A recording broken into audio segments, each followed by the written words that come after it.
Bonjour tout le monde, Serge Bonin pour la chaire publique Allié pour un autre direct, diffusion en direct. Cette fois-ci, on va parler de l'Afrique.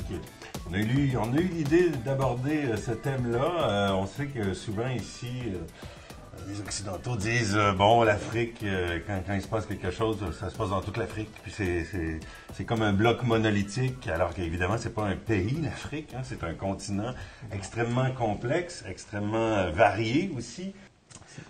On a pensé vous faire un voyage, en fait. On a préparé plusieurs cartes de toute l'Afrique et ensuite la diviser peut-être en 5 sections, le nord, le sud, l'est, l'ouest et l'Afrique centrale, pour parler un peu de ce qui se passe dans ces différentes régions de l'Afrique, mais aussi en parallèle à chaque joint géographique, on va parler aussi de préjugés qui sont véhiculés sur l'Afrique et on va essayer un peu de les déconstruire ensemble. Évidemment, on n'a pas la prétention d'aller exhaustivement et de tout dire sur l'Afrique. Là, on fait un survol pour votre bénéfice. Alors, on commence. Question générale, le préambule qui m'a été suggéré par vous, M. Moumouni. Comment l'Afrique est-elle le berceau de l'humanité? Alors, c'est une question qui est vraiment très large. Mais j'ai hâte de voir ce que vous allez en dire. Ouais, merci beaucoup. Merci d'abord pour l'invitation et pour la présentation. Il y a certains postes que vous avez énumérés là qui méritent d'être rafraîchis, parce qu'il y a certains postes que je n'assume plus, mais c'est très généreux de votre part, cette présentation. On pourrait consacrer toute la séance à cette première question, l'Afrique, berceau de l'humanité. Comme vous le savez, aujourd'hui, la science l'a démontré. Les recherches l'ont démontré, depuis Charles Darwin, que c'est l'Afrique qui a abrité la lignée humaine des premiers primates dont nous dérivons, qu'on appelle les hominoïdes, jusqu'aux hominidés, jusqu'aux hominines, dont nous dérivons directement. Les hominines étant la lignée la plus proche de l'humain. Okay. Composé des australopithèques, évidemment, qui sont les plus anciens, qui n'ont pas eu le potentiel d'expansion en dehors de l'Afrique. On parle d'Australopithèque robustus, d'Australopithèque gracié, puis d'autres types d'anciens nomos qu'on appelle l'Homo habilis, qui sont donc les trois espèces d'hominines qui n'ont pas eu le potentiel d'expansion en dehors de l'Afrique. Quoique récemment, et même il y a à peine une semaine ou deux, il y a des paléontologues qui ont découvert une nouvelle espèce aux Philippines, dans les grottes des Philippines d'ailleurs, qu'ils ont nommé Homo luzonensis, donc comme une nouvelle espèce. Qui signifie quoi? Qui signifie l'homme de Luso. Enfin, je crois que c'est une localité des Philippines dans laquelle, évidemment... Mais qu'est-ce qu'il y avait de particulier? Ce qu'il y a de particulier, c'est que ce sont des fossiles qui indiquent peut-être que cette espèce-là, qui est un peu à mi-chemin entre l'Homo sapiens dont nous dérivons et même les australopithèques, donc partagent certaines caractéristiques de ces lignées-là. Donc, il se peut que cette espèce ait vécu en même temps et cohabité avec les Homo sapiens. Alors que les Homo sapiens sont nos ancêtres directs. On pensait qu'ils ont existé il y a à peu près 130 000 ans, mais les recherches récentes, des découvertes récentes qui ont été faites dans la région du Maroc, à Iroud, dans la région de Djebel Iroud au Maroc, qui ont indiqué que non, on a découvert des fossiles qui datent de 300 000 ans. Donc, il faut dire que les origines de l'humain quand même remontent beaucoup plus loin qu'on le pense. Mais l'Homo sapiens, évidemment, c'est celui dont nous dérivons directement, et cet Homo sapiens est bien africain. Donc les plus vieilles reliques viennent vraiment de l'Afrique. Les plus vieilles reliques dans le monde viennent de l'Afrique. Alors, je ne remonte pas, évidemment, aux australopithèques, puisque il y a plus de 7 millions d'années que ces australopithèques se sont détachés, comme on a dit, des anciens singes, des grands singes. Donc, il y a plus de 7 millions d'années. Et si on va remonter encore plus loin, on ira jusqu'à 15 millions d'années. Et donc, on a retrouvé en Afrique ces reliques-là, qui indiquent clairement que les singes qui partagent en tout cas plus de 99%, dit-on, les caractéristiques humaines, Et ces singes-là sont sur le continent africain, même si on peut trouver d'autres singes sur d'autres continents. Ces autres singes ne partagent pas évidemment les caractéristiques-là, ne sont pas porteurs du processus d'hominisation que l'on a trouvé en Afrique. Donc c'est quand même un fait qui est historique, un fait qui mérite d'être rappelé à tout instant. Mais il me semble qu'on ne le dit pas assez. On oublie très souvent que nous venons d'Afrique, nous venons tous d'Afrique, que nous avons une seule race, qui est la race, évidemment la race humaine, et qu'au départ, cette race était noire. Et que c'est par la suite que cette race a subi ces adaptations climatiques, ces mutations, pour devenir évidemment ce que nous sommes aujourd'hui. Et si on prend l'exemple de l'Europe... Nous avons, à quelque part, perdu les pigments. Nous avons perdu le pigment, et si on prend l'exemple de l'Europe, évidemment, l'Homo sapiens qui a émigré en Europe il y a 40 000 ans, enfin 40 000 ans, environ 35 000 et 40 000 ans, et cet homme-là, qu'on appelle le Grimaldien, était noir, était effectivement négroïde. Et donc c'est avec les années qu'il y a eu la dépigmentation de cet homme noir d'Europe, le Grimaldien, et qui est devenu un locoderme, il y a à peu près 20 000 ans. Donc le processus qui s'est réalisé en Europe est un processus d'adaptation, n'est-ce pas, au changement climatique. Donc toutes les dérivées humaines, évidemment, sont des dérivés de l'Homo sapiens qui vient d'Afrique. Et je pense que c'est un fait historique qui mérite d'être rappelé souvent pour que cela n'alimente pas, évidemment, le racisme que nous avons aujourd'hui. Très pertinent en ouverture. Je vous remercie de cette mise en contexte, même s'il y en aurait long à dire. C'est une belle ouverture. On va peut-être commencer à présenter des cartes un peu pour parler de population, de la densité, de la répartition. Donc, si Tom, notre technicien attitré, veut nous envoyer la première carte, Mme Piron peut-être nous parler un peu de à quoi ça ressemble, le grand continent, là, qui habite. Oh, c'est petit un peu, là. Est-ce qu'on peut voir? Voilà ce qu'il y a là-dessus. Oui.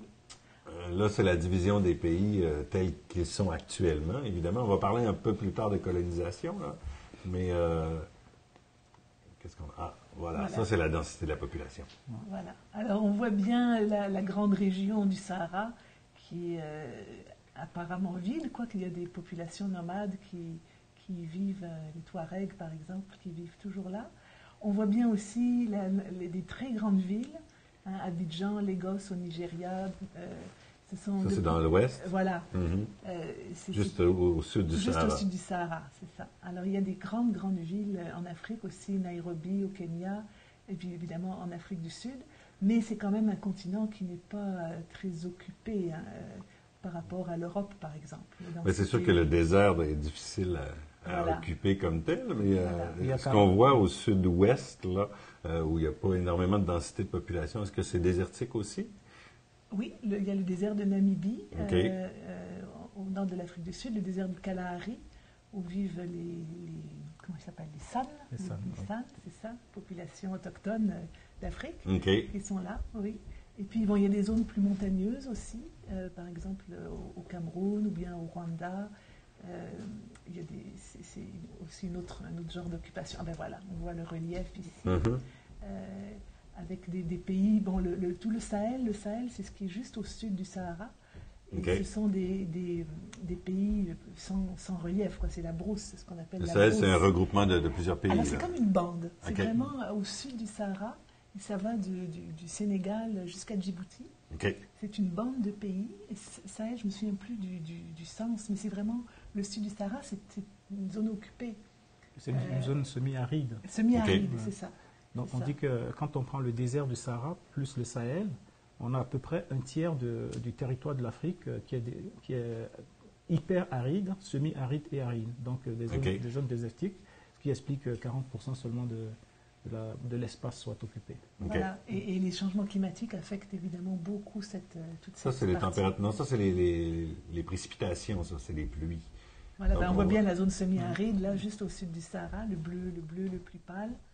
Où les pluies, alors il y a une saison des pluies qui est assez courte, mais les changements climatiques ont un effet très déstabilisant pour les populations qui vivent là. C'est que avant, il y avait une saison des pluies assez habituelle, qui revenait tout le temps à la même période, et puis avec les changements climatiques, il y a tout d'un coup des précipitations qui arrivent à des moments inattendus, etc.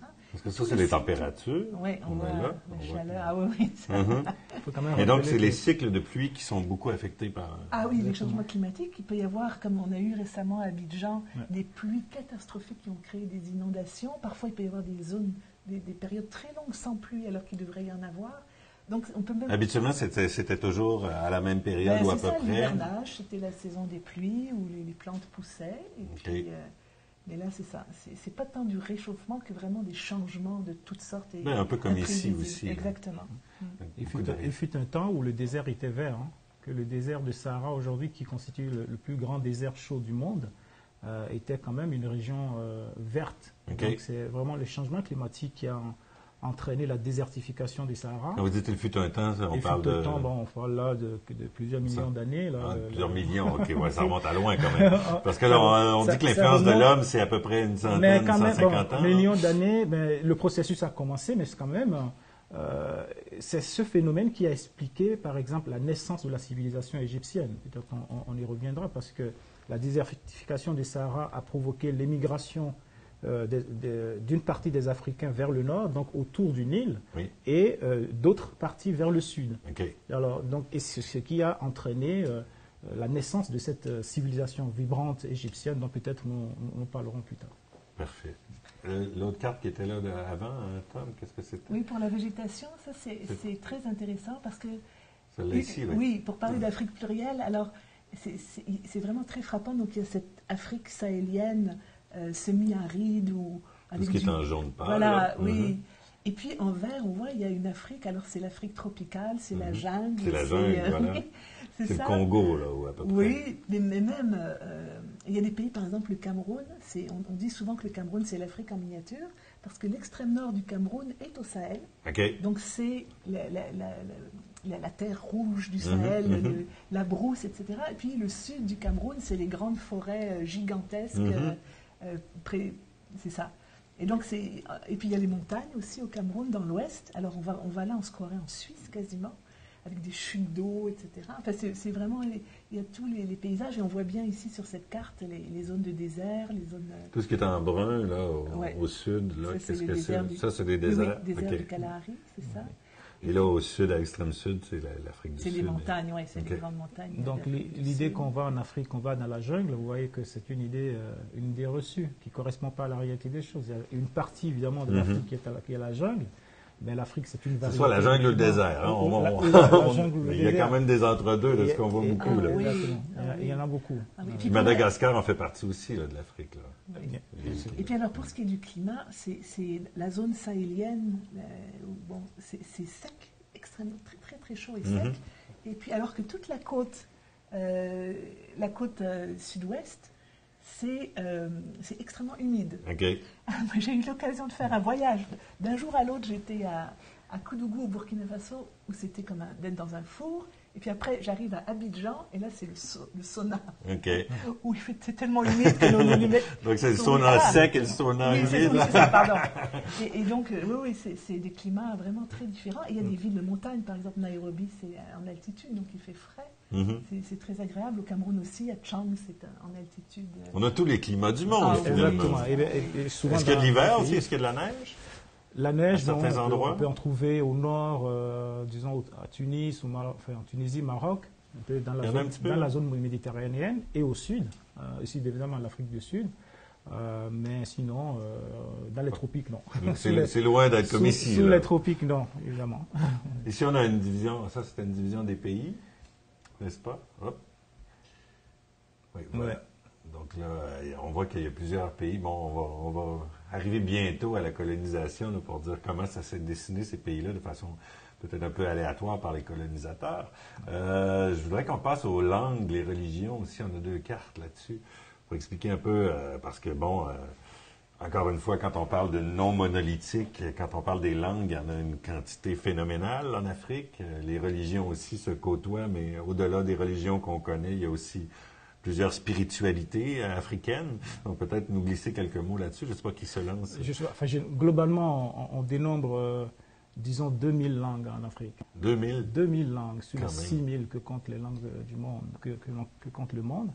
Et donc 2000 langues qui sont portées par, disons, milliers d'ethnies, plus de 1000 ethnies. OK.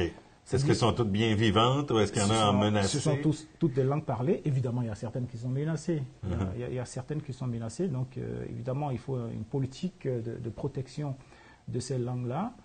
C'est une richesse pour le continent. La diversité ethnique, la diversité linguistique, c'est une richesse énorme. Nulle part on trouve autant de langues sur un continent. Mais cela dit, ces langues-là sont quand même regroupées en des familles. Ils ont quand même des racines qui sont communes à plusieurs d'entre elles. D'où vous voyez un peu les couleurs de cette carte. La couleur, disons la couleur bleue qui indique les langues afro-asiatiques. On les appelle les langues afro-asiatiques, mais c'est l'arabe, le berbère, en tout cas toutes les langues sémitiques. Ils ont un peu les mêmes racines, puis il y a des dérivés régionaux. Des lieux régionaux, surtout le Moyen-Orient, donc les langues de la Palestine, d'Israël et des autres pays arabes. Et puis là, vous avez en jaune les langues qui sont celles parlées par les populations qui sont autour du Nil. Donc l'égyptien, la langue égyptienne d'origine, je ne parle pas des langues sémitiques, parce qu'avant on classait l'Égypte parmi les langues sémitiques, alors que véritablement l'égyptien a des racines négro-africaines.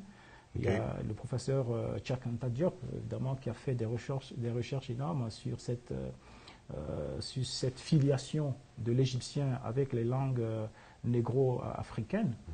On trouve des racines de ces langues-là dans le Wolof au Sénégal, dans le Yoruba au Nigeria. Donc on trouve que c'est la même langue qui a des dérivés, n'est-ce pas, dans ces pays-là. Et on peut même trouver des racines jusque dans le Swahili. Est-ce qu'au nord, c'est surtout des racines arabes, je présume, ou, étant donné les différents pays arabes au nord et tout ça? Non, les racines arabes, c'est les pays qui sont en bleu. Ça, c'est l'espace qui est bleu. C'est surtout là. Donc, ce qui est en jaune est vraiment plus africain, mais c'est l'égyptien. C'est l'égyptien et ses influences. En orange, vous avez tout ce qui tourne autour du Swahili, en tout cas de ces langues du Sud, qui sont parlées par une large population d'Afrique centrale. Donc, au Congo et puis en Afrique de l'Est. Donc, il y a quand même de grandes familles linguistiques. Il y a possibilité, donc peut-être pour l'Afrique, si jamais elle veut opérer une révolution des langues et sauvegarder les langues africaines et œuvrer pour que ces langues soient développées, il y a peut-être moyen pour l'Afrique de faire la promotion de 4 ou 5 grandes familles de langues. De regrouper un peu, oui, c'est ça, de faire un espèce de dictionnaire. Exactement, et c'est ce que donne un peu l'image de cette carte-là. Mais d'ailleurs, la plupart des Africains ici, les étudiants sur le campus, ils parlent souvent 2 langues, en plus du français. Il a leur langue maternelle, puis parfois la langue dominante dans la région où ils ont grandi. Donc ils sont en général au minimum trilingues. Le français est extrêmement répandu comme langue seconde en Afrique. On en reparlera, c'est la langue coloniale. C'est ça, forcément. Mais quand même, c'est l'endroit où il y a le plus de francophones au monde. Exactement. 80% des populations qui parlent le français sont en Afrique. 80%? 80%. Alors, on a dit, si l'Afrique n'existe pas, la francophonie n'existe pas. C'est ce qu'on dit, mais c'est pour ça qu'on dit que l'Afrique est l'avenir de la francophonie. Vous prenez juste la RDC, la République démocratique du Congo, qui a à peu près, je crois que c'est 70-80 millions de personnes qui parlent le français. Évidemment, c'est la langue officielle, mais ça ne veut pas dire que c'est la langue des populations comme telle, parce que à côté du français, il y a aussi une multiplicité de langues nationales, mais compte tenu de l'impact de la colonisation, très souvent, on adopte la langue du colonisateur et on abandonne les langues nationales. Mais vous avez raison que le français, c'est un continent, et ce continent s'appelle l'Afrique. Voilà. On bascule sur la colonisation, on est en train d'en parler, mais on va voir un peu le découpage des pays avant la colonisation, parce que non, ça c'est les religions. Bon, peut-être un petit mot sur les religions. On connaît les grandes religions monothéistes, mais il y a aussi les native religions qui est là-dessus. Donc plusieurs religions. Est-ce qu'on appelle ça des religions, vraiment, où on parle de spiritualité? Non, ce sont des religions. Ce sont de vraies religions. On les appelle les religions animistes pour la plupart. Mais pourquoi ne pas l'appeler religion, puisque non, je pose la question. Moi, un regard extérieur naïf. C'est un regard extérieur parce que même la religion est née où la religion est née en Afrique. C'est pas né en Occident, c'est pas né en Orient. C'est en Afrique qu'est née la religion. C'est autour de la vallée du Nil que la religion est née avec l'Égypte antique, avec les pharaons. C'était polythéiste à ce moment-là. C'était polythéiste, mais à un moment donné, bien sûr, il y a eu des pharaons qui ont posé la religion monothéiste. Et c'est ça, d'ailleurs, qui a inspiré le christianisme par la suite. On retrouve beaucoup de parenté entre le christianisme et puis la religion de l'Égypte antique. Beaucoup de ressemblances, beaucoup de racines que l'on peut retrouver dans ça. Donc, alors parler de religion autochtone en Afrique, évidemment, c'est de rendre justice à ce continent qui a vu naître la religion. C'est le continent où on a essayé de marier les impératifs de la nature avec l'ordre de la cosmogonie. Donc, c'est vraiment la terre de naissance de la religion.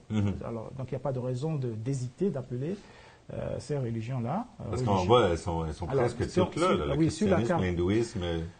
Oui, sur la carte, on voit bien que c'est au nord qu'il y a une religion qui est dominante, qui est l'islam.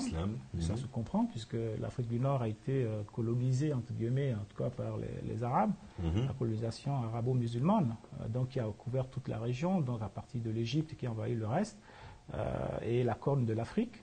Et vous avez au sud le christianisme, à commencer par les pays de l'Afrique de l'Ouest, donc pour gagner les pays de l'Afrique du Sud. Et puis à l'est du continent, un peu, vous avez l'hindouisme, mais c'est quand même très, très marginal. Quand même, en Afrique du Sud, c'est surtout en Afrique du Sud, c'est assez marginal comme religion.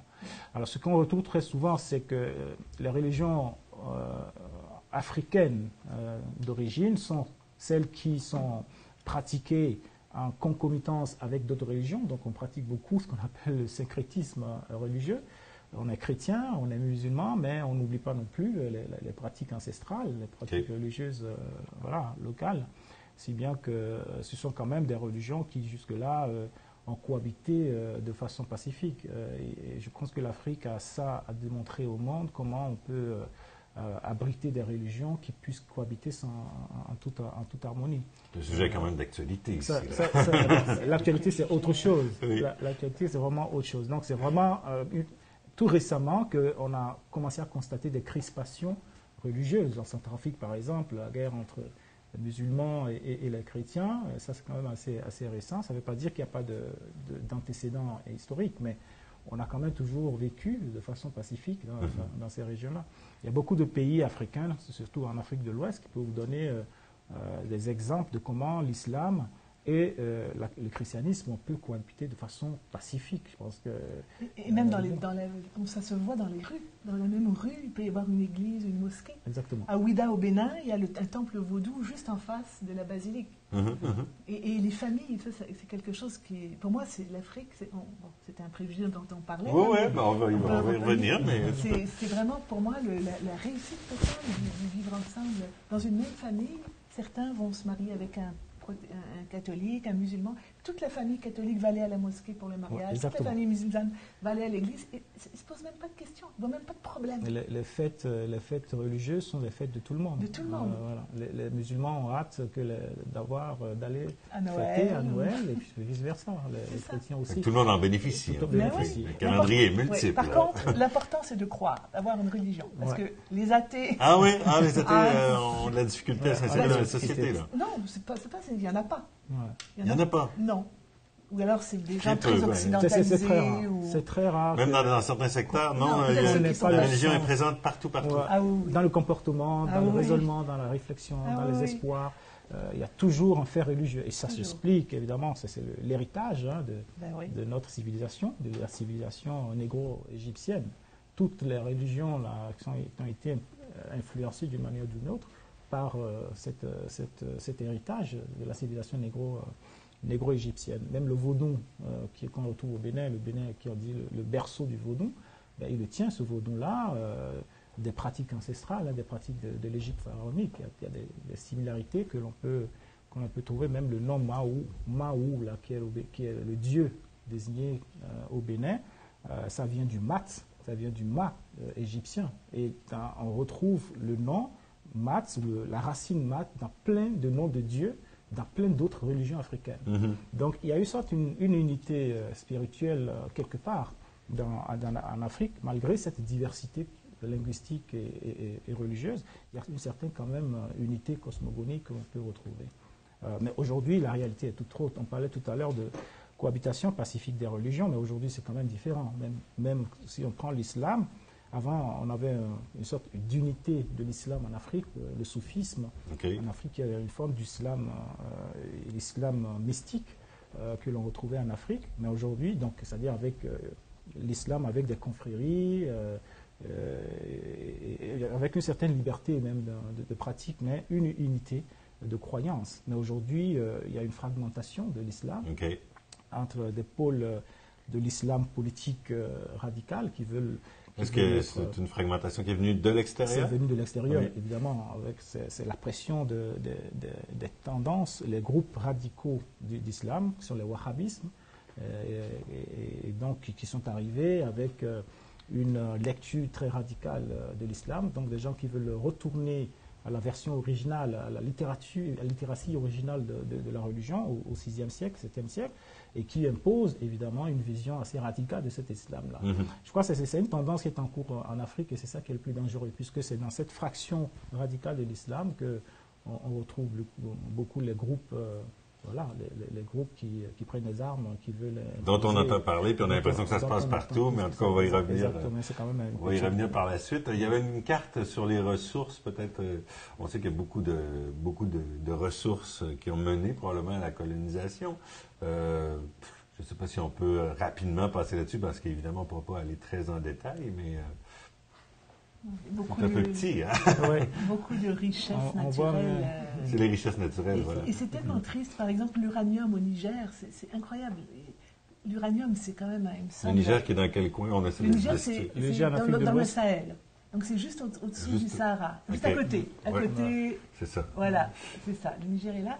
Il y a de l'uranium, par exemple, mais qui est exploité par des compagnies occidentales qui viennent, qui prennent les ressources. Et puis, au lieu d'investir pour créer des emplois, de la transformation, je ne sais pas quoi, sur place, repart... ils prennent les ressources et ils s'en vont, puis ils vont faire de l'argent ailleurs. Et donc, le Niger, c'est un des pays qui a tellement de problèmes et tout ça, alors qu'il a cette richesse. Puis, évidemment, la République démocratique du Congo, c'est bien connu, ne bénéficie pas de ces ressources naturelles. Mais est-ce que c'est là le fameux coltan là, pour les cellulaires et tout ça? Oui, le coltan, c'est en RDC, en République démocratique du Congo surtout. Donc, on voit un vaste territoire là en Afrique centrale, qui est un continent en soi, avec des ressources énormes. Donc on voit quand même qu'il y a des pays africains qui ont des ressources stratégiques. Florence a parlé donc de cette ressource nucléaire, indispensable pour la puissance nucléaire, qui est l'uranium, mais aussi le coltan aujourd'hui, qui est une ressource stratégique. Et curieusement, ces ressources-là sont sur des territoires de deux pays qui sont des pays fragiles aujourd'hui. Les Grands Lacs, le fameux Rwanda et compagnie. Exactement, le pays du Grand Lac, et c'est surtout la RDC, la République démocratique du Congo, qui est là, mais il y a aussi l'Afrique centrale, qui est aussi parmi ces pays fragiles. Cette carte des ressources africaines indique deux choses.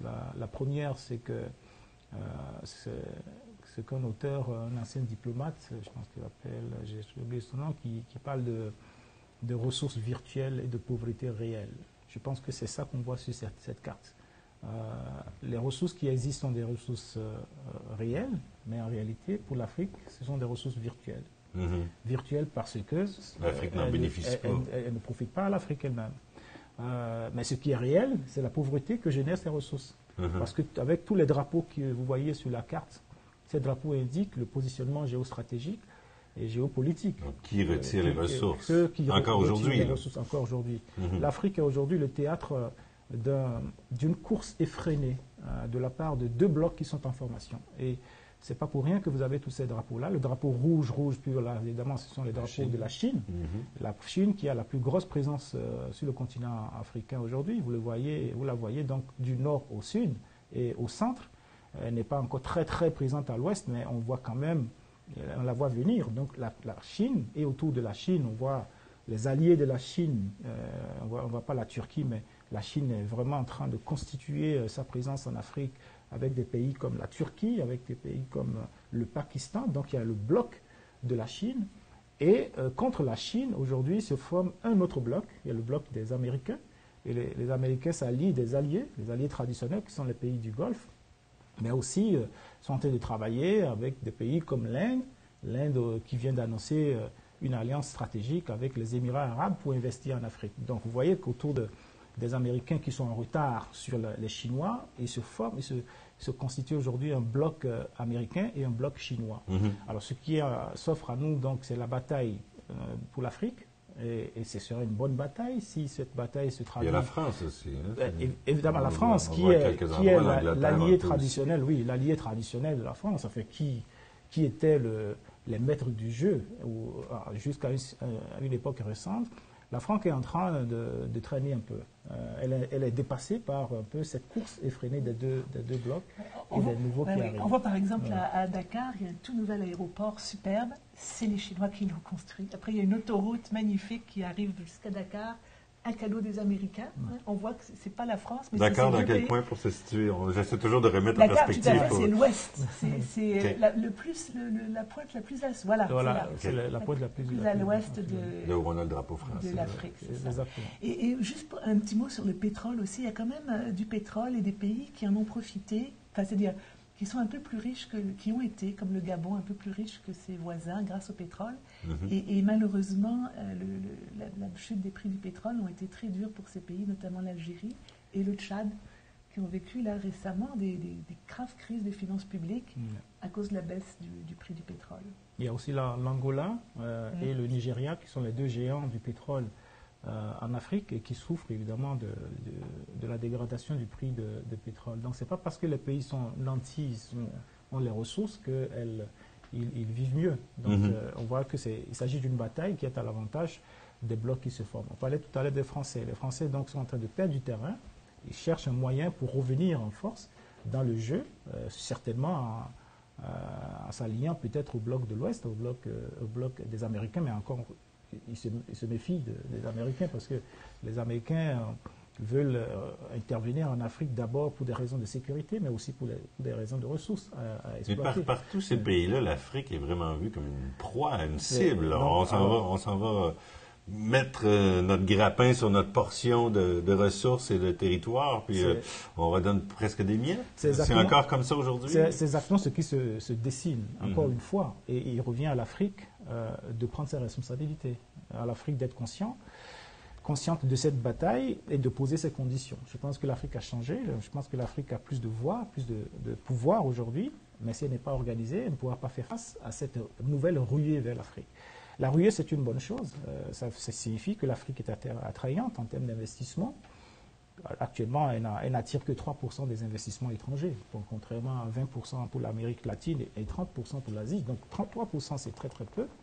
Le fait que les puissances étrangères s'intéressent à l'Afrique, c'est une bonne chose. C'est ce que veut l'Afrique. Mais il ne faut pas que ce soit juste une occasion de prédation et d'exploitation des ressources de l'Afrique.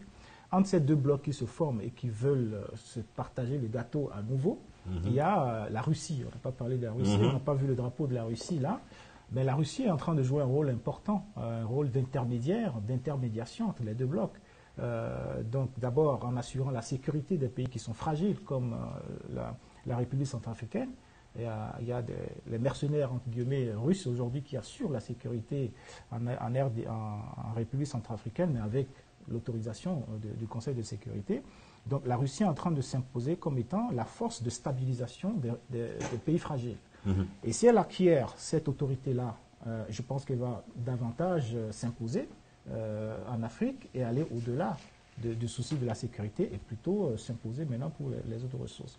Il y a Israël, dont on n'a pas vu le drapeau sur la carte, mais qui est en train de se repositionner sur le continent. Israël avait déjà eu une influence considérable sur l'Afrique.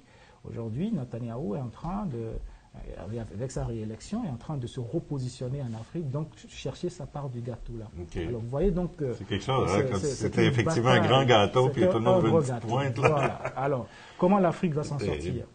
Comment l'Afrique va résister à cet assaut? Évidemment, il reviendra, comme je l'ai dit tout à l'heure, aux Africains eux-mêmes, mais l'Afrique toute seule ne pourra pas y arriver. Mais il y a quand même des pays qui revendiquent une autonomie. C'est intéressant, parce qu'évidemment, le grand problème de tout ça, c'est une forme un réflexe de dépendance de partenaires. Et ils sont tellement habitués à ce que justement tel pays vient construire l'aéroport, une route, un truc. C'est comme ça que ça fonctionne. Voilà, on en bénéficie en quelque part, mais pas suffisamment. Non, il perd la souveraineté, mais il y a des pays comme le Ghana, le président du Ghana, qui a fait un discours très inspirant, en disant on va être capable de se développer nous-mêmes sans avoir besoin du partenaire et d'emprunter de l'argent à la Banque mondiale, etc. Donc une volonté là, de reprise en main de la souveraineté. Puis il est très inspirant pour les jeunes Africains. C'est un exemple. C'est un exemple, le Ghana, mais le Ghana unilatéral ne fait pas le printemps, comme on l'a dit. Le Ghana tout seul ne peut pas faire face à cet assaut-là. Donc il faut des volontés comme la volonté ghanéenne, enfin, comme celle de chef de l'État du Ghana pour évidemment organiser l'Afrique. Si l'Afrique n'est pas organisée, elle ne pourra pas peser face à cette puissance-là. Et notamment la monnaie. Ça, c'est un sujet. La monnaie, dans les pays de l'Afrique francophone, du moins, enfin la plupart, c'est le franc CFA qui est rattaché à l'euro. C'est encore ça, c'est un point très douloureux pour beaucoup de jeunes Africains qui sentent, pour eux, c'est vraiment le symbole du néocolonialisme, là, où le fait que la colonisation ne s'est pas terminée encore, c'est qu'ils ont encore cette monnaie-là. Mais bon, il y a des pays comme la Guinée qui a sa propre monnaie et c'est pas forcément non plus. Évidemment, bonne réussite nécessairement. Avec la pression de la France et tout ce que la France a fait pour déstabiliser cette monnaie-là. C'est vrai que la monnaie CFA, c'est une monnaie aujourd'hui qui est en proie de difficultés énormes. Je pense qu'on est arrivé à un point où le symbole que représente cette monnaie ne peut plus passer face à une génération d'Africains qui ont appris à connaître l'ancien colonisateur, qui ont appris à élever leur conscience nationale et même continentale, et donc qui s'organisent pour réclamer que l'Afrique affirme sa souveraineté monétaire, ce qui n'est pas le cas aujourd'hui, surtout en tout cas pour les 16 pays qui partagent cette monnaie commune, dont je pense qu'il y a 8 pays en Afrique de l'Ouest, je pense, donc qui réclament que ces pays se mettent ensemble pour adopter une monnaie commune. Et il y a la communauté économique des États de l'Afrique de l'Ouest, qu'on appelle la CEDEAO, qui a un agenda de création d'une monnaie. Je ne sais pas si cet agenda est sérieux, mais normalement, aux alentours de 2020-2021, l'Afrique de l'Ouest devrait pouvoir se donner sa propre monnaie. Mais vous savez que ce n'est pas comme ça se passe. Pas si facile que ça. On est dans la géopolitique de la monnaie et ce n'est pas dans les discours comme ça que ça va se créer. Donc, et il faut en prendre conscience. Mais c'est vrai que la monnaie pose un vrai problème, en tout cas, du moins un problème de perception. Parce que pour les Africains, ce n'est pas normal que les Africains déposent 50% de leurs réserves de change au Trésor français. Parce que c'est ça, le Trésor français qui garantit la convertibilité de la monnaie, qui garantit la stabilité de cette monnaie, mais qui en échange exige que 50% des réserves de change soient déposées au Trésor français. Pour générer un certain intérêt pour les Africains, mais on ne voit pas ce que ça veut dire. Donc pour les Africains, c'est un truc théorique, mais il n'y a pas de retombée réelle. Il n'y a pas de retombée. Au contraire, que ça finance la dette de la France, ça finance autre chose, autre priorité de la France, et en tout cas tout sauf les priorités africaines. La France dit non, c'est pas ça, que ça ne lui rapporte pas grand-chose. Mais si ça ne nous rapporte pas grand-chose, pourquoi maintenir ce système pourquoi pas l'offrir. Voilà. Donc on est en train de frapper au mur. On est arrivé à un point où le problème de la monnaie va se poser. C'est aussi l'une des solutions possibles à la situation économique de l'Afrique. J'aimerais qu'on passe à la carte de la colonisation qu'on doit avoir quelque part là, pour voir un peu justement qu'est-ce que c'était avant et comment ça a été dessiné par tous ces pays-là qui sont venus prendre une place. Ça, c'est les colonisateurs, en fait. Ça, c'est après. Ça, c'est après. Il doit y en avoir une avant. C'est ça ici. Hein. Oui. Donc, la carte à gauche, ce serait celle qui était là avant, et à droite, la colonisation qui se fait au fur et à mesure. C'est un peu ça? Non, à gauche, je pense que ça, c'est les présences périphériques avant les possessions françaises.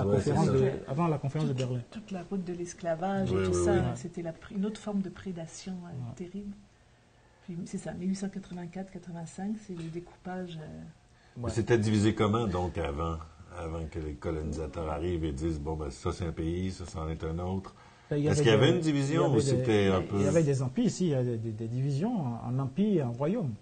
Il y avait l'empire du Ghana à l'ouest du continent, un empire florissant, puissant. Okay. Ensuite, il y a l'empire du Mali, un grand empire avec de grands souverains qui ont fait des choses extraordinaires pour le continent en termes de gouvernance, en termes de développement, même de développement scientifique. On parle aujourd'hui des manuscrits de Tombouctou.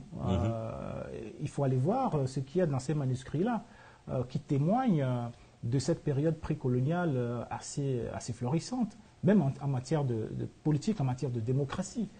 Quand on parle de manuscrits... C'était des monarchies à ce moment-là. C'était des monarchies, c'est vrai, c'était des monarchies, mais des monarchies qui gouvernaient selon la justice et le droit. Okay. Je vous donne juste deux exemples. Donc on parle des manuscrits de Tombouctou qui témoignent de cette période précoloniale. Les manuscrits, il y en a à peu près, c'est pas moi, 900 000 manuscrits dans tout le Mali. Donc qui sont quand même des témoignages écrits de ces périodes-là. Juste dans la période de Tombouctou, il y en a 100 000 manuscrits. Et il y a 80% qui ne sont pas traduits. Alors on ne sait vraiment pas, on connaît à peu près rien du tout de ces royaumes et de ces empires-là, de ces monarchies. Et le peu qu'on sait, ceux qui se sont aventurés un peu à traduire des portions ou des fragments de ces manuscrits-là, ont découvert des choses extraordinaires. Il y a un journaliste et producteur de France Culture, un journaliste qui s'appelle Jean-Michel, je pense, Diane, qui a raconté il y a quelques années qu'il a fait traduire quelques pages de manuscrits de Tombouctou. Il est tombé sur une véritable constitution de l'empire de Songhai. Véritable constitution, avec une constitution avec des chapitres où on parle de liberté, enfin de droits et libertés fondamentaux, au même moment où on parlait de ça, évidemment, en Grande-Bretagne. Donc il y a des choses qu'on sait. Il y a par exemple la charte du Mandé qu'il y avait dans les anciens empires, charte du Mandé, qui est une charte des droits et libertés fondamentales, et libertés fondamentales qu'on retrouvait dans ces zones-là, et qui ont été adoptées en 1200, je pense en 1223 ou 224. En tout cas, quelques années après, la Magna Carta Libertatum de la Grande-Bretagne, qui est considérée comme étant la charte des grandes libertés en Grande-Bretagne. Donc, c'est arrivé au même moment, la charte de Mandé et la charte des grandes libertés. Ça veut dire donc qu'avant la colonisation, il y avait une forme d'organisation consciente. Les gens étaient gouvernés évidemment sous la justice, sous le droit. Ils respectaient l'ordre cosmique, parce que, comme je vous l'ai dit, ils voulaient gouverner sur la terre comme ceux qui croient être le Dieu gouverne le ciel, qui est quand même l'ordre absolu indépassable. Et c'est ça qu'il se traduit par ce qu'ils appellent le MAT, qui est vérité et justice, le concept de vérité et justice, qui est comment dire, la mesure de la gouvernance sur terre, la mesure de l'organisation sociale qui doit ressembler à l'organisation cosmique. Donc ces souverains-là, ils ont quand même ils ne gouvernaient pas n'importe comment. Ils ont donc des normes, ils ont des règles, et au regard de ces règles-là, ils maintenaient leur société. Donc il y avait des empires qui sont très florissants, et ce n'est pas juste sur... ces manuscrits dont je parlais tout à l'heure témoignent aussi de recherches scientifiques de la part de ces gens-là, parce qu'ils étaient déjà à une époque où la science s'est développée dans le monde arabe, déjà en Grèce, en Occident et dans le monde arabe.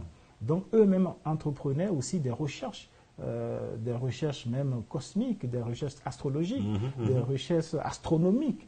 Est-ce qu'il y avait des frontières bien définies entre ces Il y avait des frontières, mais ils se livraient aussi de guerres de conquête aussi, parce que c'était à l'époque où on cherchait à élargir les empires, à élargir les royaumes. Donc ces gens-là se livraient aussi des guerres de conquête pour élargir leur espace. Il y avait, il faut le souligner quand même, aussi à l'époque, l'esclavage arabo-musulman qui avait commencé, disons, au 7e siècle et qui a duré 1300 ans avant l'esclavage transatlantique. Donc cet esclavage arabo-musulman a forcé aussi un déplacement de population et aussi un déplacement des frontières. Donc a entraîné aussi ce qu'on appelle un esclavage transsaharien, donc qui se faisait à l'intérieur de ces royaumes-là et entre les royaumes. Donc, ça ne veut pas dire qu'avant les colons, il y avait une certaine paix, harmonie totale, mais ces espaces-là étaient quand même assez gouvernés selon des règles. Mais il y avait quand même une certaine puissance. Voilà. Je présume qu'ils avaient des armées. Qu'est-ce qui fait que la colonisation a eu lieu et qu'ils n'ont pas su résister, en fait? C'est un peu ça? Mais je voulais juste ajouter qu'il y a aussi des grands empires, mais il y a aussi des peuples qui avaient une culture nomade, des peuples autochtones, qui sont toujours là. Et donc, il n'y avait pas le concept d'État-nation ou d'empire, etc., mais qui parcouraient d'immenses territoires. Par exemple, les Peuls. Les Peuls ont un immense territoire, c'est le peuple qui est le plus, partout en Afrique. C'est un peuple de nomades, et ils existent toujours. Et on dit que le découpage de la colonisation, j'avoue que je suis un peu ignorante, mais avait entre autres pour but de briser ce peuple-là en l'éparpillant, en les isolant dans différents États-nations. Et bon, alors qu'eux, il n'y avait pas de frontières pour eux. Et ils cohabitaient parfaitement avec tous ces empires parce que c'était l'entraide habituelle entre agriculteurs et éleveurs de tout temps partout. Et puis il y a des sociétés aussi plus petites, aussi plus localisées, mais les peuples Baka, on les appelle aussi les pygmées, qui vivent dans les forêts. L'Afrique est plurielle. Il y avait oui, tout à fait. Mais dans d'autres régions, il y avait plein de formes d'organisation sociale absolument fascinantes et des cultures aussi acéphales, sans chef. Donc c'est une autre forme d'exercice du pouvoir. En anthropologie, c'est des classiques de l'anthropologie britannique notamment, les peuples soudanais, et même au Cameroun, il y en a aussi, il n'y a pas de chef. Mais c'est une répartition des pouvoirs selon les familles, les liens de parenté, etc. Oui, il y avait, avec égard, il y avait quand même de formes d'État-nation. Il y avait des États en construction. Il faut quand même dire que le premier État qui existait dans le monde, c'est en Afrique qu'il a existé. C'est en Égypte, c'est l'Égypte antique, qui a, dans 3300 avant Jésus-Christ, qui a procédé à l'unification de l'Égypte, de la Haute-Égypte et de la Basse-Égypte. Donc le premier chef d'État, entre guillemets, de l'humanité, c'est quand même le pharaon Narmer, le premier pharaon de la première dynastie. Donc c'est lui qui a mis en place les bases de l'État pharaonique. Alors l'État existe en Afrique, bien avant les colons. Enfin, les colons, c'est quoi? C'est récemment ils sont arrivés là. Quand on parle de commerce transatlantique, c'est 500 ans, c'est 1400 à 1900. Donc c'est 500 ans de commerce transatlantique, mais 500 ans dans la vie, je veux dire, dans l'âge du continent africain, c'est rien du tout. Donc en 3300 avant Jésus-Christ, il y a eu déjà la fondation, les premières fondations de ce qu'on peut appeler aujourd'hui l'État. Et l'Égypte ne nous a pas encore, disons, donné tous les secrets de ce qu'elle a pu avoir. Les papyrus, tous les papyrus n'ont pas été découverts pour autant. Il y a encore plein de choses que nous devons savoir sur l'Égypte et que nous ne savons pas encore et qui ont été des influences, n'est-ce pas, en Afrique subsaharienne, parce qu'il y a une influence notable de cette constitution, de cette formation de l'État égyptien sur les autres parties du monde, les autres parties de l'Afrique. Donc, l'organisation qui était en cours avant la colonisation était une conséquence directe de cette tradition millénaire que les Africains ont. Il n'y a rien qui se fait au hasard dans ces pays-là, même si on ne va pas retrouver les frontières d'un État comme on le verrait ailleurs. Il y a quand même une forme d'organisation qui peut aujourd'hui être appelée une État-nation.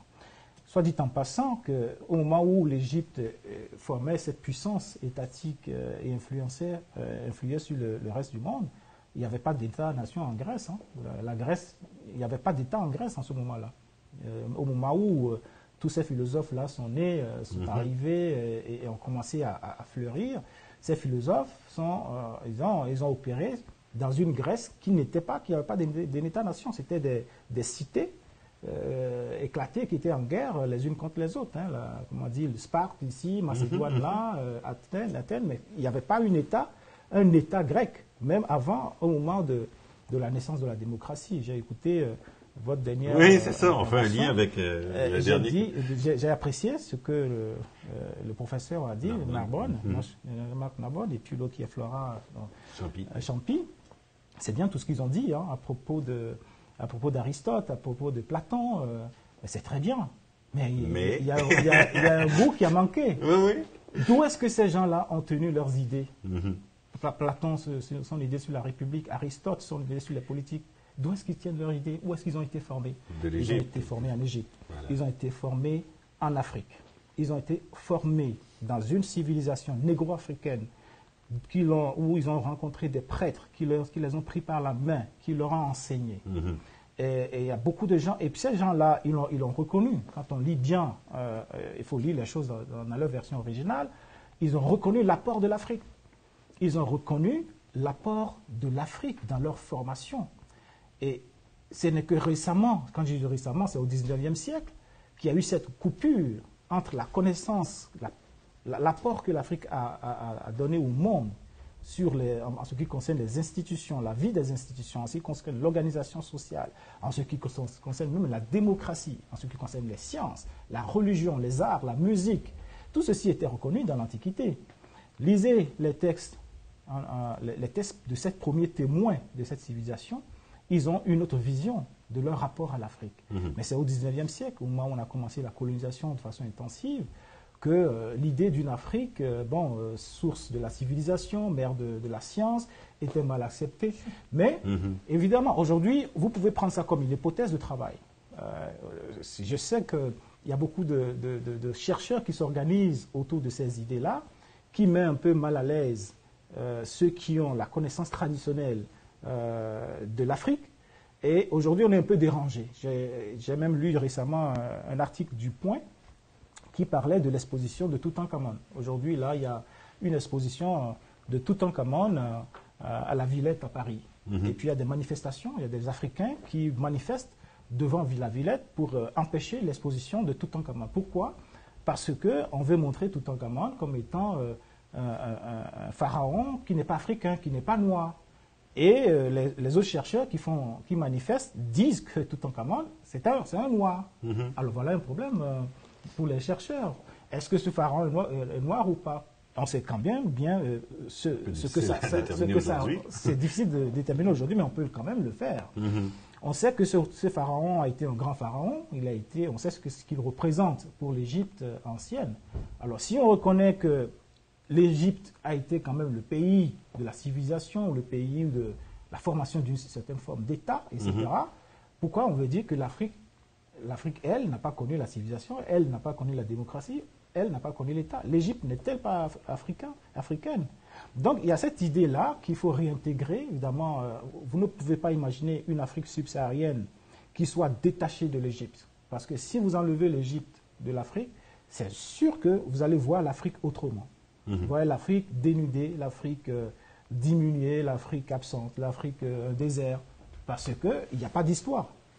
On a coupé le lien ombilical entre une Égypte qui est mère de la civilisation avec l'Afrique qui est héritière de cette civilisation. Mais si on l'a coupée de ce lien-là, évidemment, elle serait tout à fait orpheline. Donc l'histoire de est-ce qu'il existait un État en Afrique précoloniale, est-ce qu'il existait une forme d'organisation, elle est liée donc à cette problématique de l'Égypte ancienne, c'est fondamental dans la revalorisation, dans la renaissance de l'Afrique. Tant qu'on n'aura pas tranché cette affaire-là, évidemment, l'Afrique serait toujours en quête de cette identité-là. Et non, enfin, je dis non, beaucoup d'Africains continuent à penser qu'il faut absolument réclamer cet héritage-là pour faire le lien entre ce que l'Afrique a été et ce qu'est l'Afrique d'aujourd'hui. Donc, le fameux préjugé, la colonisation aurait sauvé l'Afrique. On en a parlé déjà beaucoup, mais est-ce que vous aviez préparé une petite réponse là-dessus pour... non, je voulais juste ajouter... c'est quelque chose, je l'ai encore lu sur Facebook, justement en réaction à ces manifestations contre l'exposition de Toutankhamon ou d'autres choses. Non, simplement pour dire que les gens qui pensent de cette manière-là, premièrement, ne voient pas les ravages que la colonisation a créés, la perte de souveraineté, et plein d'autres conséquences aujourd'hui. Et aussi, ils sous-estiment le fait que l'Afrique n'a jamais été imperméable à tout changement social. Autrement dit, il y avait des grandes routes d'échange, il y avait des traditions culturelles, scientifiques, des connaissances qui ont circulé partout. Il y a des anthropologues qui ont montré qu'il y avait des routes où les gens échangeaient et des sociétés qui acceptaient ou refusaient telle ou telle innovation sociale. Autrement dit, les gens qui disent la colonisation a apporté l'éducation, etc. Non, ça existait déjà. C'est pas que ça existait déjà, c'est que les savoirs circulaient, il y avait des formes d'éducation, des formes de...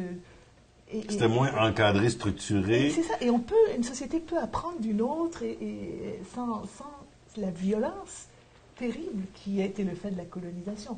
Donc le changement social est inévitable et les sociétés apprennent les unes des autres ou n'apprennent pas. Les Maasai sont connus pour avoir refusé certaines innovations sociales, quoique moi j'en ai vu avec leur téléphone cellulaire quand ça les arrange. Mais la colonisation, c'est une violence. C'est terrifiant. D'abord la prédation de l'esclavage, qui a enlevé tellement de populations, qui a brisé des familles, qui a créé des conflits internes dans les pays d'Afrique. Et ensuite la colonisation, c'est cette perte de souveraineté absolue d'un peuple sur sa vie. C'est destructeur. Moi je ne vois pas d'avantage du tout à la colonisation, sachant que, en faisant un peu de science-fiction, que les Africains qui rencontrent des Européens auraient très bien pu faire des échanges de manière égalitaire, de savoir, etc., sans la colonisation. Oui. On prend par exemple l'exemple de la colonisation arabe. Vous savez que l'Espagne a été colonisée par les Arabes. Mais de cette colonisation, il s'est passé beaucoup de choses en Espagne. Je pense que c'est peut-être la colonisation arabe qui explique le perfectionnement des techniques de navigation qui ont amené les Espagnols à explorer le monde. Christophe Colomb ne serait pas allé dans les Amériques en 492 s'il n'y avait pas eu la colonisation arabe qui a duré quand même 800 ans. Les Arabes sont arrivés en Europe, dans la péninsule de la Méditerranée, avec la science, avec la médecine, avec l'astronomie, avec l'arithmétique, avec toute la science, qui sont allés chercher en Égypte. C'est parce qu'eux, ils sont allés... Tout vient de l'Égypte. Non, c'est pas afrocentriste. C'est vrai que les Arabes, ils ont perfectionné les arts. Ils sont allés chercher la connaissance. C'est pas dans la bibliothèque d'Alexandrie. C'est quand même, c'est pas une histoire qui est cachée, c'est normal. La connaissance du monde est une chaîne. Si on admettait ça, je pense qu'on serait en paix les uns avec les autres. C'est une chaîne. Les uns ont appris des autres, mais ça ne veut pas dire qu'ils se sont arrêtés à ce qu'ils sont allés chercher. Dire que la Grèce a appris de l'Égypte, ça ne nie absolument pas le génie de la Grèce. Au contraire, le génie grec, personne ne peut l'enlever. C'est le génie grec qui a donné tout ce que nous connaissons aujourd'hui comme héritage. Les Arabes aussi ont eu de génie, sont allés chercher, certes, dans la littérature des Arabes, etc., ce qu'ils sont allés chercher, ils ont ajouté du génie pour en faire ce qu'ils en font aujourd'hui, pour faire profiter l'Espagne, l'Italie et puis toute l'Europe. Aujourd'hui, on parle d'algorithme. Nous sommes sous l'ère de l'algorithme. Même où j'ai entendu tout à l'heure une Britannique réclamer la mise en place d'une agence de gestion de l'algorithme. L'algorithme, ça vient de quoi? Al-Khwarizmi, ça vient d'un mathématicien arabe qui l'a apporté dans la péninsule de la Méditerranée. Et on a fait profiter l'Espagne, l'Italie, etc. Il y a beaucoup d'autres domaines de la science que les Arabes ont apportés à l'Europe. Je pense que c'est aussi important de mettre la lumière sur ces choses-là. Comment les peuples ont appris les uns des autres, comment ils se sont complétés. Sans forcément affirmer la prépondérance d'un peuple sur l'autre. Ce n'est pas de ça qu'il s'agit. Il ne s'agit pas d'affirmer une infocentricité, on va dire un infocentrisme ou un européocentrisme. Ce n'est pas de ça qu'il s'agit. Le monde que nous avons aujourd'hui a connu une histoire de violence, une histoire de mort, une histoire atroce. Il y a beaucoup de gens qui ont payé le prix. Ils ont payé le prix pour que nous ayons ce que nous avons aujourd'hui. Si seulement on pourrait juste reconnaître la part de chacun, reconnaître le fait que c'est une chaîne. Les uns ont porté le croix pour transmettre la connaissance aux autres. et les autres l'ont pris, ont ajouté leur génie, etc. Pour que nous en soyons là aujourd'hui, reconnaître ce que chacun a fait. Je pense qu'aujourd'hui, on sera en train de construire un monde meilleur. Maintenant, puisque nous sommes dans un milieu de recherche, il y a de la matière pour la recherche. Pour les chercheurs d'aujourd'hui que nous sommes, avec les moyens que nous avons la possibilité de découvrir la vérité au sujet de chaque peuple. Et parlant de l'Afrique, nous avons les moyens aujourd'hui de savoir ce qui s'est passé en Afrique. En quoi l'Afrique a apporté à l'humanité? Qu'est-ce que l'Afrique a apporté à l'humanité? On est aujourd'hui en mesure de le faire, puisque avec les technologies que nous avons, nous avons la possibilité d'aller chercher les sources à la base, de faire ce que le Cheikh Anta Diop appelle la science directe. Par la science directe, nous sommes en mesure d'aller chercher la vérité scientifique, débarrasser de toute contamination idéologique, parce qu'ils pensent que c'est l'idéologie qui a fait fouvoyer le monde. Donc, nous avons la possibilité de savoir beaucoup de choses sur le monde d'aujourd'hui et ainsi faire droit à l'apport de chacun.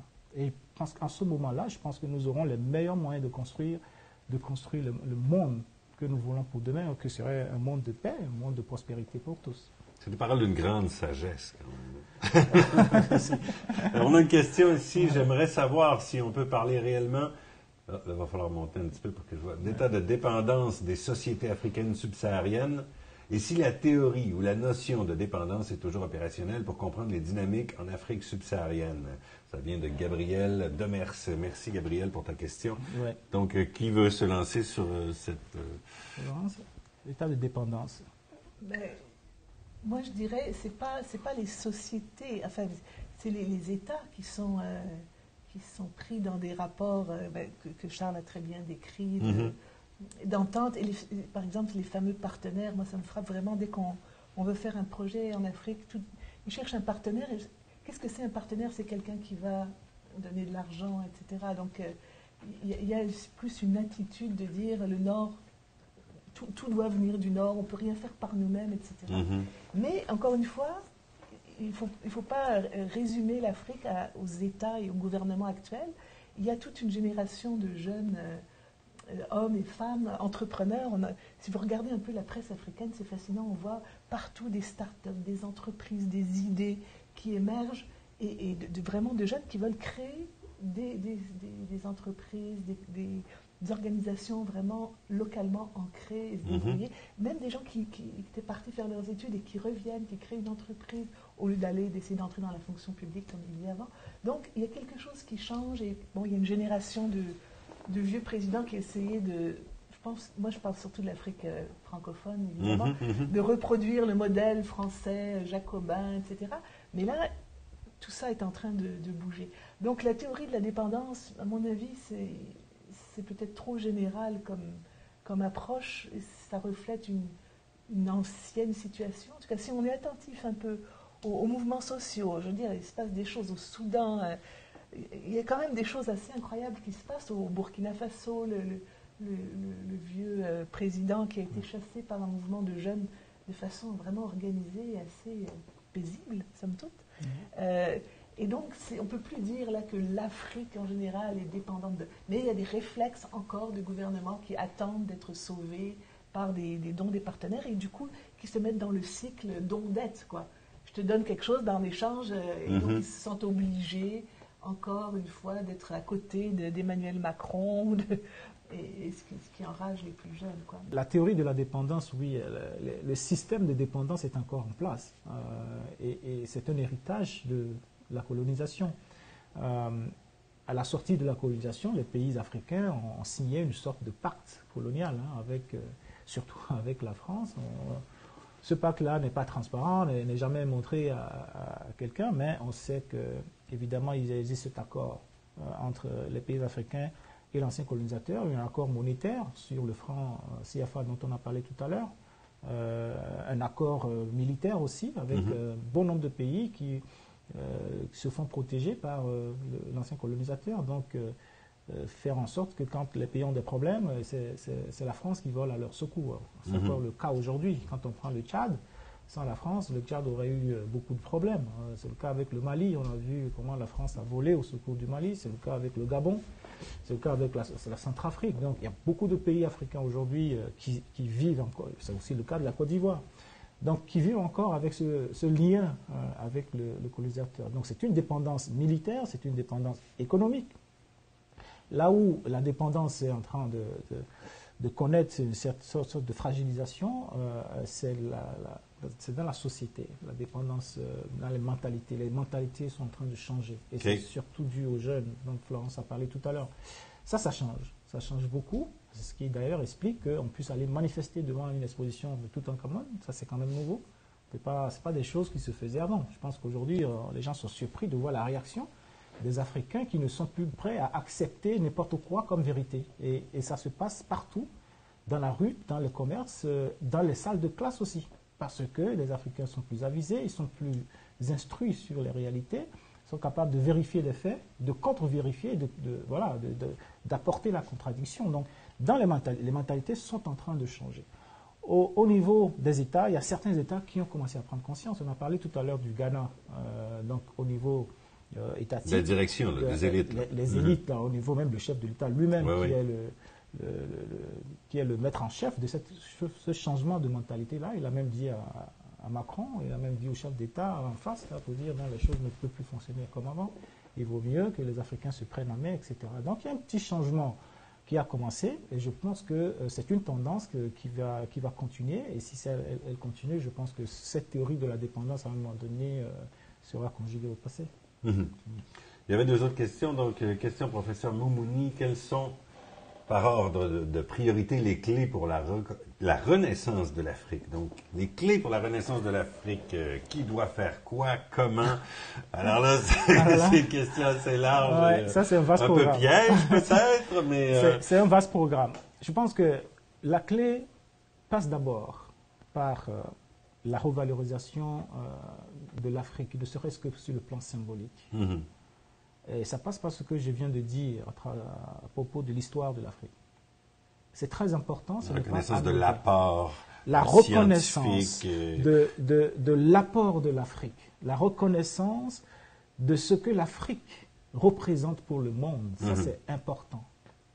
Pour les Africains eux-mêmes, parce que ça va renforcer leur identité, parce que tout peut partir de là.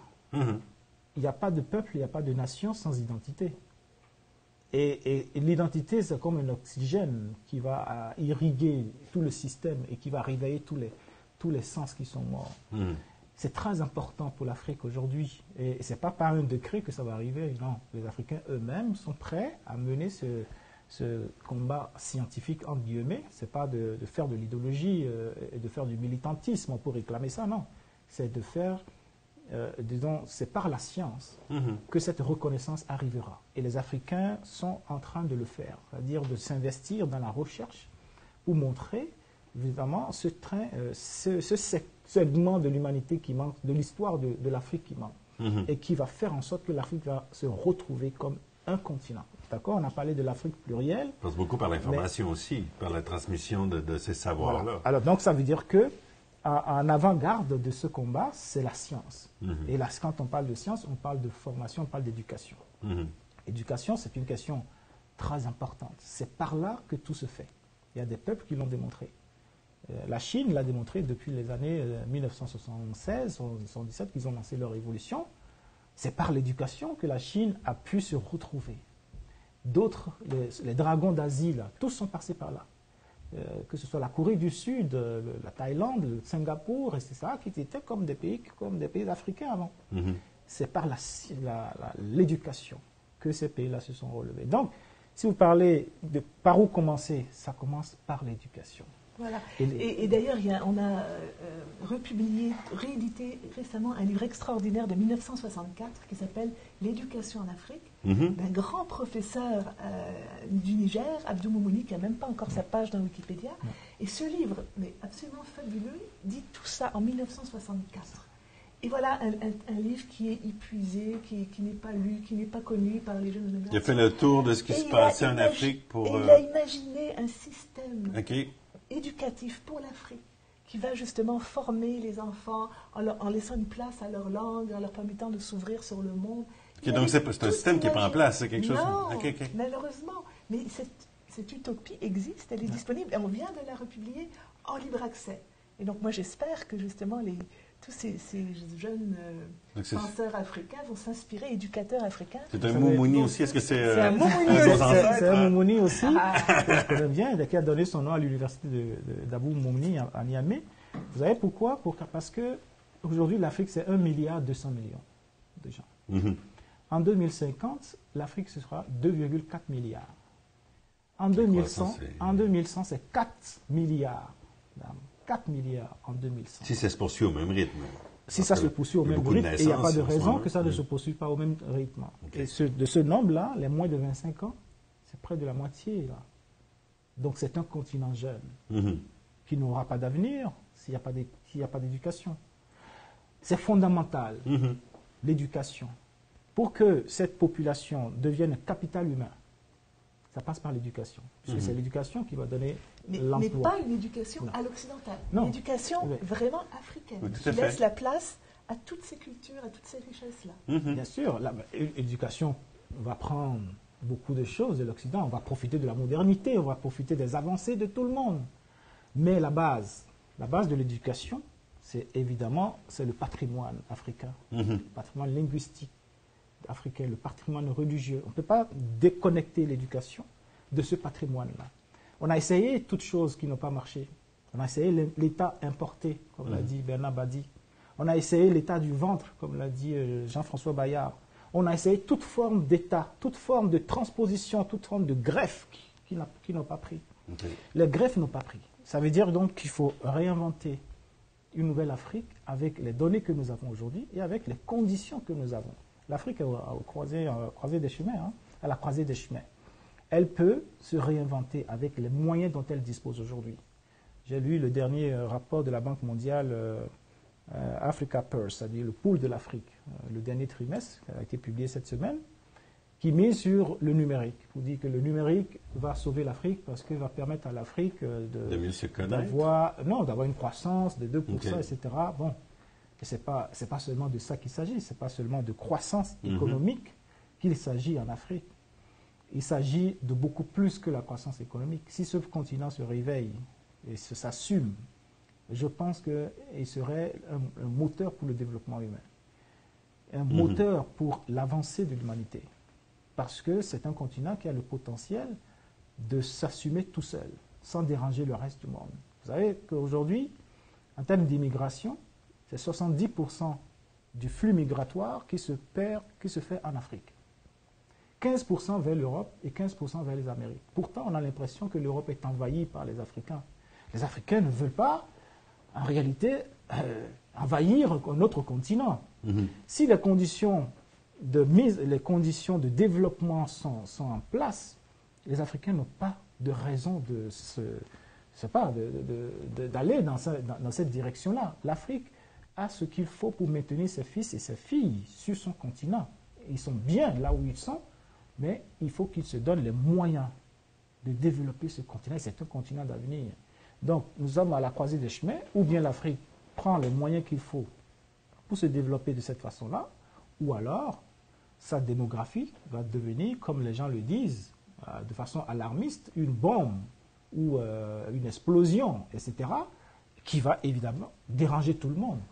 Donc, tout le monde a intérêt à ce que ce continent-là s'assume, que ce continent se prenne en main et devienne un avantage pour tous et toutes.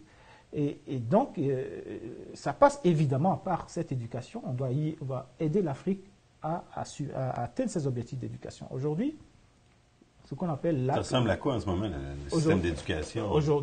D'abord, en termes de financement, c'est très peu, en tête sur le budget national, les budgets nationaux, là, c'est très peu qu'on consacre à l'éducation. Et l'aide publique au développement ne finance pas vraiment beaucoup de choses. Quand si on prend l'exemple de la France, c'est 2% de l'APD, de l'aide publique au développement de la France qui va en éducation. Donc, l'Afrique ne peut pas compter sur l'aide publique au développement pour développer son système d'éducation. C'est à travers leur propre budget.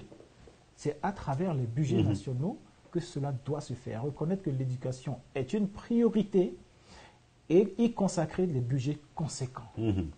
je pense que tout part de là. Le nerf de la guerre. Le nerf de la guerre. Tout part de là. Et si on n'a pas vraiment ce financement-là, mais hélas, tout le reste, vous avez vu Mais ça veut dire aussi de se débarrasser des colonisateurs qui sont encore là, qui vont chercher les ressources. Les prédateurs qui sont sur le terrain, on les a vus et ils attendent pour sauter sur la proie. Donc, si on n'a pas le système qu'il faut, qui va évidemment se positionner en barrière et en chose, il n'y a pas de raison que tout cela ne profite pas de l'Afrique. Et c'est malheureusement ce qui risque d'arriver. Une question pour Mme Piron. Comment les savoirs endogènes africains peuvent faire face ou intégrer aux hommes de savoirs dominants occidentaux? Aux formes de savoir. Aux formes de savoir dominants occidentaux. Alors, ça vient d'Ibrahim, donc merci Ibrahim. Oui, Ibrahim que je connais. On le connaît aussi ici. C'est un grand combat qui passe et le numérique peut effectivement jouer un rôle très intéressant pour préserver notamment ce patrimoine. Je travaille au Niger avec Seni Moumouni, encore un autre, un troisième, professeur Seni Moumouni, qui est un philologue et qui est un spécialiste justement de ces manuscrits du fleuve Niger, de Tombouctou. Et il est très intéressé par le numérique, donc il voudrait archiver tous ces documents, tous ces manuscrits sur le numérique pour vraiment réussir à ce qu'ils soient accessibles et utilisables partout. Et donc il y a une espèce de virage numérique qui se fait pour utiliser toutes ces ressources pour archiver et rendre disponibles en libre accès, c'est mon combat, les savoirs endogènes, les savoirs africains. Donc par exemple, nous on a ce projet de revue, c'est fascinant, de créer donc des revues scientifiques, c'est le projet de Charles qu'on concrétise, de créer des revues panafricaines. Donc, pas centré sur un pays ou une région, mais vraiment des dialogues scientifiques entre les différents pays d'Afrique qui parfois ne connaissent pas leurs travaux. Je me souviens une fois, je suis allée au Burkina Faso, région sahélienne, je discutais du changement climatique avec des géographes, ils ne connaissaient pas les travaux d'une autre université juste à côté d'un autre pays qui travaillait sur le même sujet. Donc, on essaie avec ces revues de construire ces fameux réseaux de recherche entre universitaires africains pour mettre en valeur un peu à la source, alors que les savoirs circulaient beaucoup à l'époque. Voilà. Mais alors, sauf qu'il y a un problème énorme, c'est que le numérique, je veux dire, les connexions Wi-Fi qui pour nous ici sont tellement évidentes, sont extrêmement rares dans les universités. C'est un combat permanent. Oui. Les étudiants souffrent. Il y en a, par exemple, au Bénin, il y a un jeune informaticien hyper brillant, mais il doit payer l'équivalent de la moitié de son revenu mensuel juste pour avoir une connexion quelques heures par jour. Donc il ne peut pas. Donc on sent tout son génie, justement, qui pourrait l'amener à créer des applications, des trucs fabuleux, mais à cause du web, c'est des problèmes d'infrastructure comme ça, et de mauvaise volonté gouvernementale. Donc ça empêche les savoirs, les nouveaux savoirs. C'est les gouvernements qui ont le pouvoir là-dessus. Gouvernement et entreprises privées. Mais... Orange pourrait baisser ses prix. Orange, c'est la firme française qui est très très présente dans tout ce qui est réseau web en Afrique, pourrait baisser un peu ses tarifs. Enfin, il y a des choses qui peuvent se faire, mais on sent que ça freine. Et le numérique est pour beaucoup de jeunes Africains, et c'est pas facile parce que la plupart d'entre eux touchent à un ordinateur seulement à leur 2e année d'université. J'ai fait un petit sondage là. Ils apprennent très vite. Mais c'est pas comme nos enfants là, qui savent toucher à un écran tactile dès qu'ils ont 6 mois. Là. C'est encore une génération où le numérique est difficile. Donc c'est un combat, l'éducation, le numérique, mais ensemble pour vraiment revaloriser les savoirs. Mais par exemple, là, on est en train de faire un livre de contes, je parle beaucoup du Niger aujourd'hui, un livre de contes Peul du Niger. Alors, tout d'un coup, ces contes-là, il y a une chercheuse en linguistique au Niger qui les a compilés, traduits en Peul, et donc on va les publier grâce au numérique en libre accès.